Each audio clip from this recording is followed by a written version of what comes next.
Reiner. Rob, thank you so much for joining us tonight.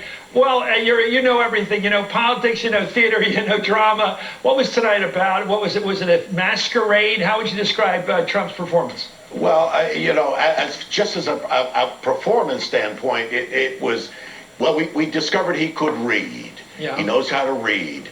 But it was one of the flattest State of the Union performances I've ever seen. I mean, if you looked at what Joe Kennedy did afterwards, it was a wonderful performance. But besides the fact that the message was good, it was all about bringing the country together. Yeah. Trump was, I feel bad. I feel bad for you, intelligent people like you and Rachel and Brian Williams and Nicole Wallace and Lawrence O'Donnell and Gene Robinson. You all have to sit there and talk about this guy as if he's a president. I mean, I know he was elected somehow, but this is a guy... Excuse me for living, Rob, but this is what we do. I know it's what you do, and I feel bad for you that you have to talk about this. The guy is a racist. He's a misogynist, and he's a pathological liar. Now, here's what's interesting about this State of the Union tonight. A pathological liar is somebody who can't help but lie. He just lies all the time. We know that to be true about Trump. But when you write the speech down and you're lying with words that you have prepared, that takes lying to a new level. I mean, he lied about the biggest tax cut in history. He lied about the visa program. They're just lies. It's one thing to lie off the cuff, but when you write down the lie and you say it, I mean, how are we supposed to judge what we just saw there? It was ridiculous. Well, and Rob, there's two rings to this circus we know about. One is called the Russian probe, which is real, and we can tell it's getting somewhere. And the other one is the performance of this president every morning starting around 6:30 Eastern time when he gets his copy of the Times and gets angry and starts tweeting.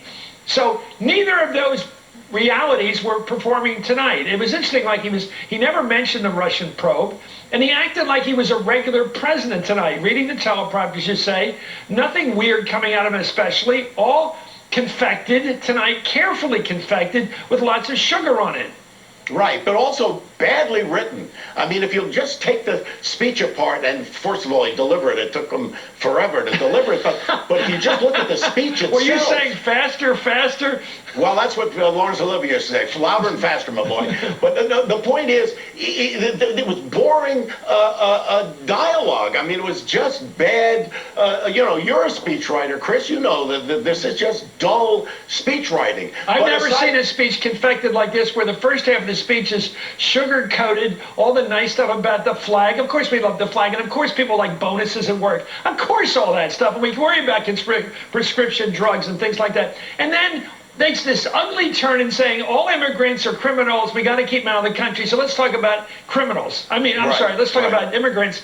And he started with MS-13. Yeah. I mean, look, he even admitted there's 1.8 billion people in the country whose parents brought him here, and they want to be Americans, and they feel like Americans, and yet he starts with MS-13. He starts and then the he goes on to conversation. chain migration, and, this is family unification. This is about mothers and fathers and brothers and sisters. This is not about, distant relatives coming in, and he knows that, and we all know that. I mean, so he's just lying right down the line. But, you mentioned something earlier, which is, you said that, he didn't mention the Russia probe, It was not brought up. The fact of the matter is, there's been a consistent, regular campaign to go after McCain, to go after Rosenstein, to go after Mueller, to go after law enforcement, the FBI and the Department of Justice on a regular basis. He's got Nunes out there doing God knows what he's doing.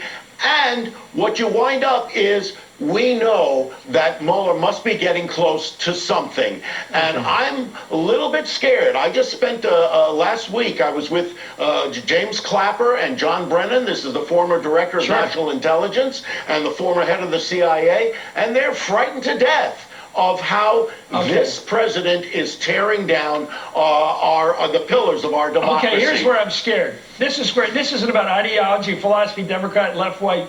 You know, under W, I thought a president of that limited ability could take us into a war through propaganda. I thought that was amazing. How would a guy, he's not evil, but he's of limited ability, and he talked us into a war that really had no sense.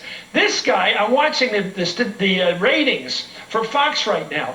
They have ginned up this interest in this thing to do with FISA. This thing about the two people who liked each other, they were emailing each other at the FBI. These are small points, like they did with Hillary and the so-called email. Well, they never said there was anything in an email, but they made it. Or Benghazi, she's supposed to prevent the poor guys from getting killed on the other side of the world, and she's Secretary of State. What, are you crazy? And yet they're able to gin up this emotion. How do they do it? I don't even think they make a connection. They just say one of stuff. the ways they do it, and this is something that the intelligence analysts that I've talked to, they talk about the Russians, they attacked us, and they're still here, and they're probably going to be here for 2018, 2020.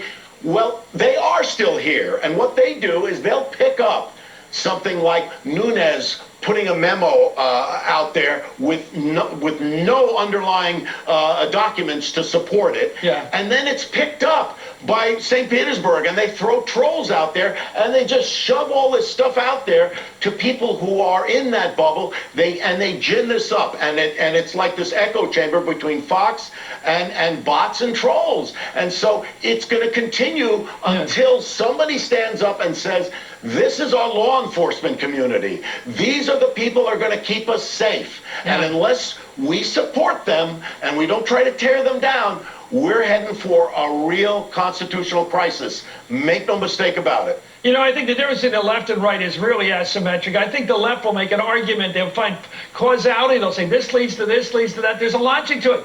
The right wing today doesn't feel any requirement to connect things. They'll just say, Hillary, email. Oh, okay, I got it. Hillary, I got okay. Just these watchwords are enough to enrage these people. Anyway, Rob, you're great. Thank you so much. You've been reading the New York Times since you were 5 years old, and it shows. Thank you, sir. It's Thanks, Chris. my best to your family, all of it. As I mentioned, the president took a dark